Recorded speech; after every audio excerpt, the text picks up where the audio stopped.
धर्म एक वैयक्तिक अनुभूति के बारे में कुछ विचार आगे। एक छोटी सी घटना मैं आपको बताना चाहूँगा। शैतान ने एक बार सारी दुनिया के लोगों को खबर की कि मुझे कुछ चीज़ें नीलाम करनी हैं, कुछ चीज़ों का ऑक्शन करना है। अब शैतान की चीज़ों को लेने के लिए दुनिया में जिनके पास भी सामर्थ्य था वे सभी पहुंच गए, क्योंकि एक से एक बढ़िया चीज़ें होंगी। भगवान के पास तो कुछ बढ़िया चीज़ें होती नहीं। प्रार्थना होती है, ध्यान होता है, शांति होती है। और शैतान के पास न मालूम क्या क्या तरकीबें हो, उसमें क्या क्या खूबियाँ हो।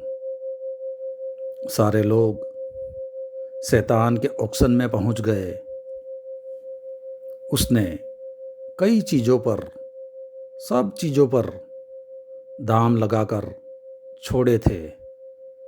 जिनका नीलाम होना था उसमें बेईमानी थी, उसमें हिंसा थी, उसमें झूठ था, उसमें क्रूरता थी, उसमें सब चीज़ें थी। सब के अलग अलग दाम थे। सब चीज़ें आदमियों की हैसियत के भीतर थी। उन्होंने उनको धीरे धीरे सभी चीज़ें बिक गई। सिर्फ एक चीज़, निराशा। वह बहुत ज़्यादा दाम रखा था उस पर। वह उसको खरीदने की सामर्थ्य किसी के भी भीतर नहीं था। लोगों ने उस शैतान से कहा कि निराशा के इतने दाम क्यों रखा है?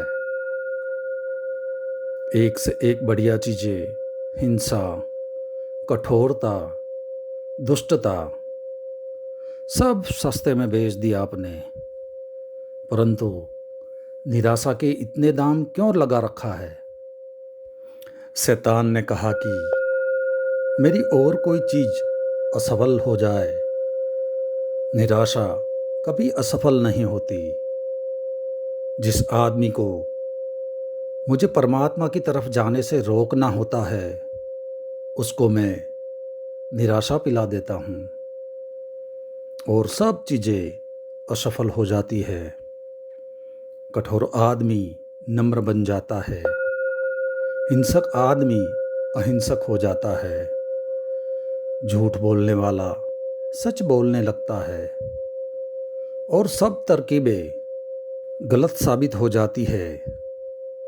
लेकिन निराशा मेरी कभी गलत साबित नहीं होती, क्योंकि निराश आदमी कुछ होने का ख्याल ही छोड़ देता है। हिंसक को हमेशा लगता रहता है कि मैं अहिंसक हो जाऊं। बेईमान को लगता है मैं ईमानदार हो जाऊं।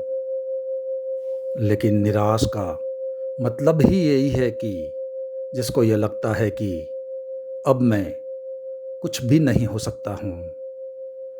तो निराशा सबसे अद्भुत चीज़ है मेरे पास। इसको मैं सस्ते में नहीं बेच सकता, इसीलिए मैं इसका दाम अधिक रखा हूँ। आज बस इतना ही, बाकी अगले अध्याय में।